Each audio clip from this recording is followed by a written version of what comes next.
Welcome to GamePhan review.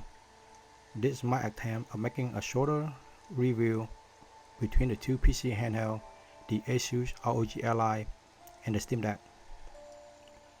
Now we all know that the Asus ROG Ally has a much more powerful spec compared to the Steam Deck. It has a faster CPU, a stronger GPU, a better screen that supports Full HD 1080p with a refresh rate up to 120 frames per second. On the other hand, the Steam Deck has a lower resolution at 800p and the refresh rate only goes up to 60 frames per second.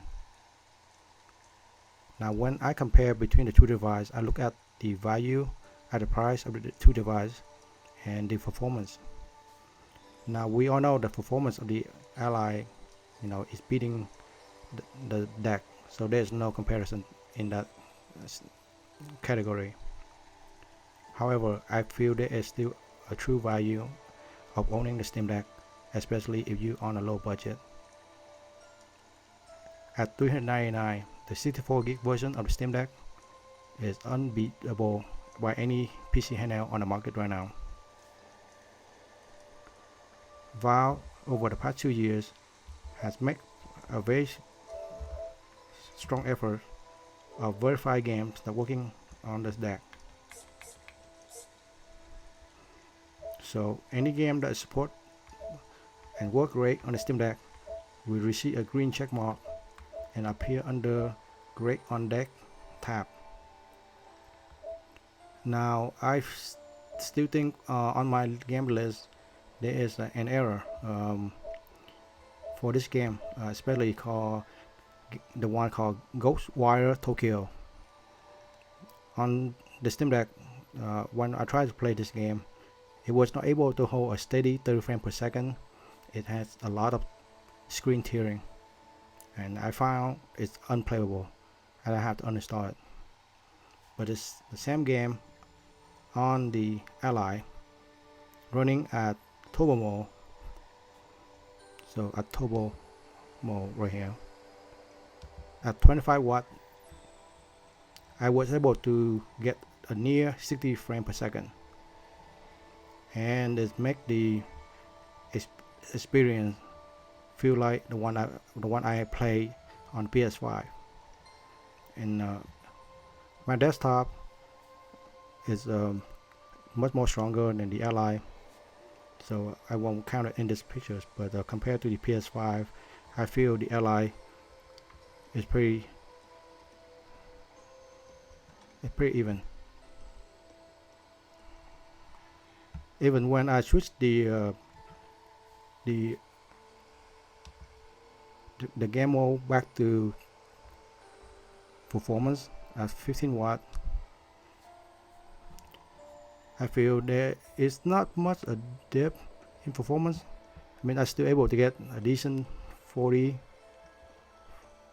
frame.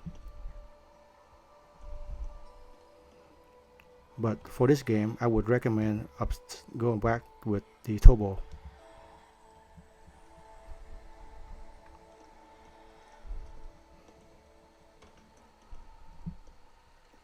Now the disadvantage of playing in turbo is the battery on the Ally will diminishing much quicker.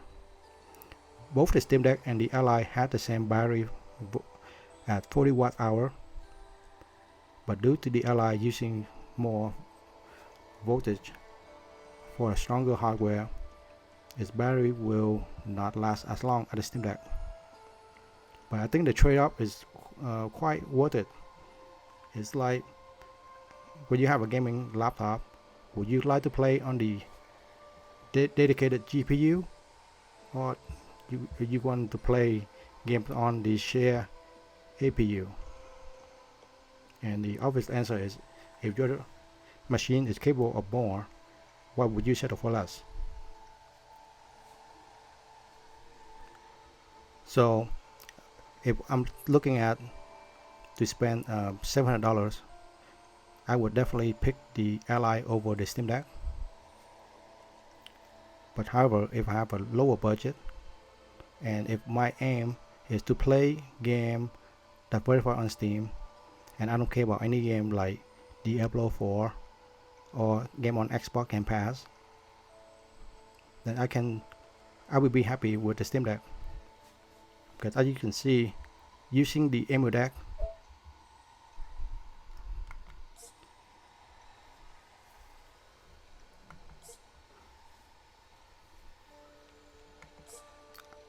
my Steam Deck is capable of playing a lot of classic game, right? I'm able to play Dreamcast, GameCube, 3DS, Nintendo 64, DS, Switch, PS1, PS2, PS3, PS Vita, PSP. I mean, you name it. That's quite a lot of games that are capable of running on the Steam Deck. Especially with the Switch emulation, if you own the title on your Switch, and you want to condense your device into one device, I feel the Steam Deck is the way to go. But however, there is still some caveat. For example, the game I own on the Switch is the Attack on Titan 2 Final Battle. This game does not run well on the Steam Deck at all. It cannot hold 30 frames per second. But the same game, when I play on the Ally, I was able to get a steady frame, make the gameplay much more smooth, and I would definitely recommend playing that game on the Ally.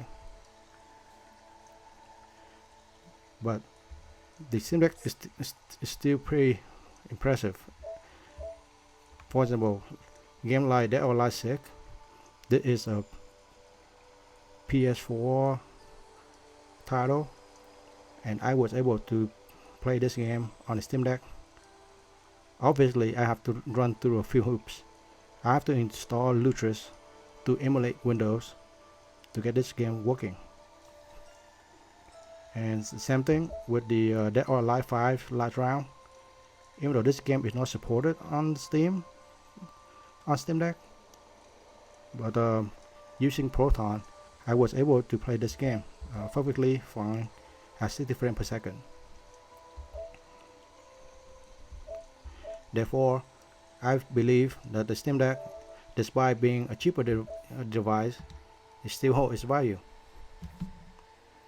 And it all depends on what game you want to play. And I think my review is reaching 8 minutes, which is my goal of running this video.